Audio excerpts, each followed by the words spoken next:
Cryptococcus neoformans. In this session, we will talk about this yeast that is actually capsulated and produce spores under harsh conditions. Now, the interesting thing regarding Cryptococcus neoformans is that it's an encapsulated yeast that lives on both animals and plants. If we look at the replication way of Cryptococcus neoformans, then it is by a simple budding process. During mating, it makes hyphae, and before the formation of spores, they form basidospores at the end of the hyphae. So, Cryptococcus neoformans is a yeast that is found on both animals and plants, and the most important thing is that they form hyphae, and at the end of the hyphae they form basidospores before the formation of spores. Now they have a large gelatinous capsule जिसकी वजह से हम gram staining properly perform नहीं कर सकते. Sometimes they appear gram positive because of the granular inclusions present in the cytoplasm, and sometimes they appear gram negative bacteria because of the lipoid bodies present in the cytoplasm of the Cryptococcus neoformans. So, for the identification of Cryptococcus neoformans, we use a special type of stain known as India ink stain for the visualization of Cryptococcus neoformans capsule in cerebrospinal fluid. Now, if the Cryptococcus neoformans has penetrated the patient tissues, then for tissue identification we use mucicaramine stain that helps in the staining of polysaccharide cell wall. Now it is different from India ink because India ink helps in the identification of capsule, while mucicaramine stain helps in the identification of polysaccharide cell wall. If we look at the pathogenicity of Cryptococcus neoformans, then it causes cryptococcosis, and this is the infection that occur in lungs.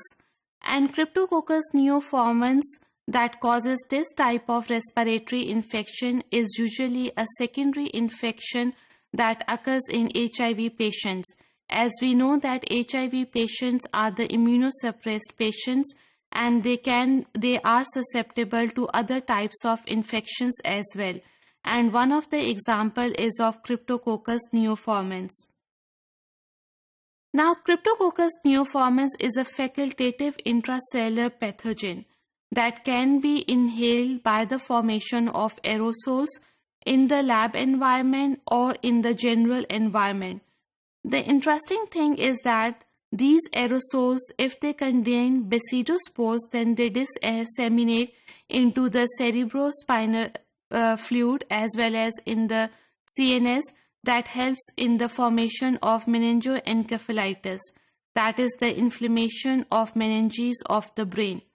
Now this is so much fastidious that we require biosafety level 2 for treating this type of yeast.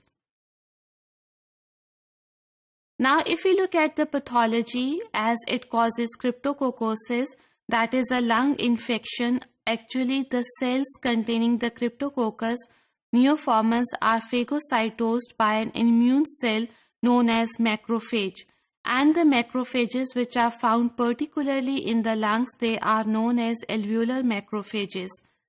Now macrophages have two types of abilities. They produce either oxidative agents or the nitrosative agents. These agents helps to create hostile condition in order to kill the invasion of pathogens into the human beings. Now, as we know very well that Cryptococcus neoformans is an intracellular facultative aerobe, and they survive intracellularly in macrophages, which is one of the phagocytic cell. Macrophages are so called phagocytic cells because of the presence of pseudopodia. They can move from one place to another. They undergo meiotic process, promote recombination repair in oxidative as well as in DNA damaging environment of the host macrophage. All these factors helps in the virulence of Cryptococcus neoformans.